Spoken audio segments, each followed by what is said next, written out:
berpenduduk kanan elok dan beragam suku. Nagari Kapa terletak di Kecamatan Luhak Nanduwu, Kabupaten Pasaman Barat, Provinsi Sumatera Barat. Luas wilayah Nagari Kapa sekitar 7.200 hektar dan jumlah penduduknya sebanyak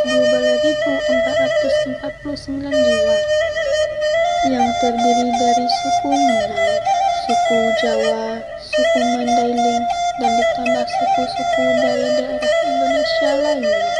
Nagari Kapa merupakan daerah yang mempunyai iklim tropis, terdiri dari 6 kejorongan: Jorong Malasiro, Jorong Lubuk Udiang, Jorong Kapa Selatan, Jorong Kapa Timur, Jorong Kapa Utara, dan Jorong Padang Wawe. Nagari Kapa mempunyai suatu pasar yang menjadi pusat perbelanjaan masyarakat dalam memenuhi kebutuhan sehari-hari, yaitu Pasar Kapa yang terletak di Kejorongan Kapa Timur. Pasar acok dikunjungi oleh masyarakat Nagari Kapa dan daerah sekitar lainnya. Pendidikan merupakan aspek yang sangat penting dalam kontribusi peningkatan sumber daya manusia. Dan tentunya di Nagari Kapa terdapat lembaga pendidikan, dimulai dari PAUD sampai SMA atau SMK.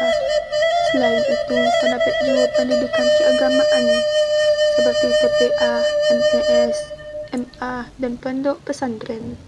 Nama saya Haji Alman Gampualam, pucuk adat Ketuakan di Nagari Kapa. Dari sejarah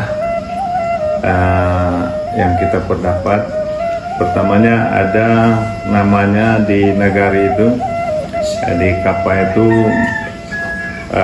Buki Gubuk Bungos Tangkai yang ditempati oleh salah seorang perempuan. Di situ namanya Putih Bungos Tangkai. Jadi disitulah berdiam seorang putih waktu itu. Lama-kelamaan di situ datanglah seorang raja dari Tiku Cacang ingin melamar seorang putri tersebut. Untuk mendapatkan suatu daerah itu, berlayarnya mulai dari laut menyusuri sungai. Setelah menyusuri sungai, kelihatan ada kampung di situ, ada gubuk ataupun bukit. Di situ maka berlabuhlah raja Malin Pinang tadi di sebuah pulau tadi ataupun gubuk tadi, niat untuk melamar sang putri. Di situ adu ketangkasan lah, namanya tamu putri tadi, Putih tadi, dia menyuguhkan makanan dan memberikan istilahnya kobokan. Kalau di daerah Minangnya, daerah Kapa, namanya tampek basuh tangan. Jadi disuruhlah raja tadi mencuci tangan sebelum makan. Waktu raja mencuci tangan, makanya cuci tangan itu lengket di tangan raja tadi. Itulah keahlian ataupun kesaktian dari Putih yang ada di Gubuk Bungos Tangkai. Setelah itu Putih itu dan raja itu, karena dia kesal, dia langsung lari turun lagi. Dilihat kapalnya sudah menjadi batu, maka di situ nama daerahnya Batu Karang, ada lubuk Batu Karang. Dan raja itu menarik sebuah tongkatnya ke arah muara ataupun arah ke Sasak, sehiliran batang Kapa itu. Jadi Putih pun mau melihat sampai di mana beliau raja tadi. Jadi setelah semua yang dilalui oleh tongkat raja tadi semua menjadi sungai ataupun batang air, dan itu sampai ke sana karena raja itu sudah sampai di suatu daerah, kalau namanya sekarang Kapasaro ataupun Kapa Selatan sekarang, ditancapkanlah tongkat dari raja tadi. Tancapkan tongkat, terletaklah di tengah-tengah sungai. Jadi pun Putih tadi masih menguji kesaktian raja tadi. Jadi ada sebuah bengkalai lapia ataupun rencana pembuatan tikar dihanyutkan melalui sungai Batang Kapal tadi, sehingga tersangkutlah bengkalai lapia tadi di sebuah tongkat tongkat raja, maka menjadi daerahnya namanya Kapasaro. Bertepatan sekarang itu di sebelum kantornya Wali Nagari, itu namanya Kapasaro yang Jorong Kapal Selatan. Putih Lumut namanya, dapat suami dan akhirnya membuat suatu rapat yang dipimpin oleh Putih Lumut tadi untuk membuat suatu kerajaan di Nagari tersebut. Maka dihimbau, ada beberapa namanya induk berampe di dalam, yaitu ada Raja Mamut, ada Jadulela, ada Rangkai Mudo dan Sutaname.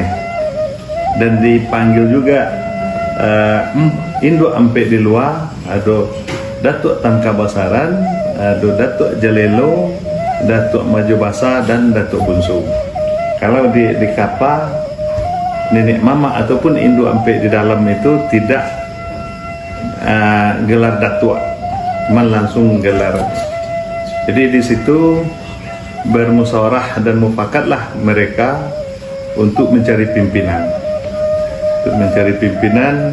Di situ ada salah seorang yang sudah ada di guguk Bungos Tangkai tadi. Dalam musyawarah tersebut, maka mereka akan mencari pimpinan. Berbicaralah salah seorang yang ada di situ yang sudah tinggal lama di guguk Bungos Tangkai itu. Dia bilang, sayalah yang akan jadi pimpinan. Jadi tempat musyawarahnya itu ada setumpuk tanah ataupun kapa namanya, yang ditumbuhi pudiang, itu satu batang. Jadi dalam musyawarah itu berbicara seorang laki-laki, saya yang akan menjadi raja. Maka bergoyanglah pulau di situ. Disitulah asal muasalnya Gampo Alam. Nah, jadi itu namanya Kapa Lubuk Pudiang. Kalau hukum adat yang berlaku di Nagari Kapa itu, yang pertama tidak boleh kawin sedatua. Kalau mereka kawin sedatua atau satu nenek mama, itu dibuang sepanjang adat. Assalamualaikum warahmatullahi wabarakatuh. Saya Nofrizon AMD selaku Wali Nagari Kapa periode 2023 sampai 2029. Visi misi Nagari Kapa sesuai dengan yang kami sampaikan waktu kampanye pemilihan Wali Nagari, yaitu terwujudnya era baru Nagari Kapa menuju nagari yang maju, mandiri, religius, dan berbudaya dalam kebersamaan. Kebetulan kita baru diangkat jadi Wali Nagari Kapa lebih kurang 6 bulan kebelakangan. Jadi belum terlalu banyak prestasi-prestasi yang kita dapat, tetapi ada beberapa prestasi yang kita dapat, yaitu dari PKK, dari ibu-ibu PKK kemarin itu kita dapat juara 2 tingkat kabupaten tingkat nagari se-Kabupaten Pasaman Barat. Terus juga ada juara 3 juga dari lomba PKK. Kita dapat juga lomba nagari se-Kabupaten Pasaman Barat. Karena baru itu yang ada kita yang kita ikuti lomba di tingkat kabupaten. Perkembangan Nagari Kapa sesuai dengan visi misi kita, bagaimana kita menciptakan masyarakat yang religius. Tentu kita banyak mengembangkan kegiatan-kegiatan keagamaan, seperti himbauan kita Maghrib ke Surau, dan membuat kegiatan-kegiatan agama setiap tahunnya, yaitu rencananya akan kita bikin juga dan kita jadikan kalender tahunan di negara kita. Harapan kami selaku pemerintah Nagari Kapa tentu menginginkan Nagari Kapa lebih maju, lebih religius, dan lebih berbudaya dalam keberagaman. Karena di Nagari Kapa kita termasuk beragam suku. Ada suku Minang, ada suku Jawa, dan ada juga suku Mandailing. Jadi kami selaku pemerintahan Nagari Kapa dengan keberagaman ini merupakan salah satu kekuatan Nagari Kapa untuk membangun Nagari Kapa ke depannya. Jadi kalau ada kegiatan-kegiatan atau program-program kegiatan pemerintahan yang lama, kalau itu masih baik atau bagus, itu tetap kita pertahankan. Tetapi kalau kurang bagus untuk kedepannya, tentu akan kita sesuaikan dengan visi misi kita di waktu kita pertama kali dilantik.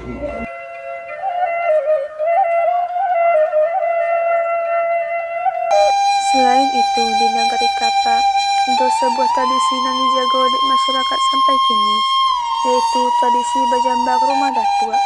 Tradisi ko biasa dilakukan di hari ketiga atau kadang di hari kedua Lebaran. Tradisi bajambako memiliki makna untuk tali silaturahmi, mengokohkan rasa adat satu kaum, dan bajamban jadi sekolah adat. Di sinilah anak-anak diajarkan asal-usul kaum, sia mama, sia datua, dan apa tanggung jawab seseorang. Selain itu, mayoritas mata pencarian masyarakat Nagari Kapa ialah pedagang, petani, dan peternak.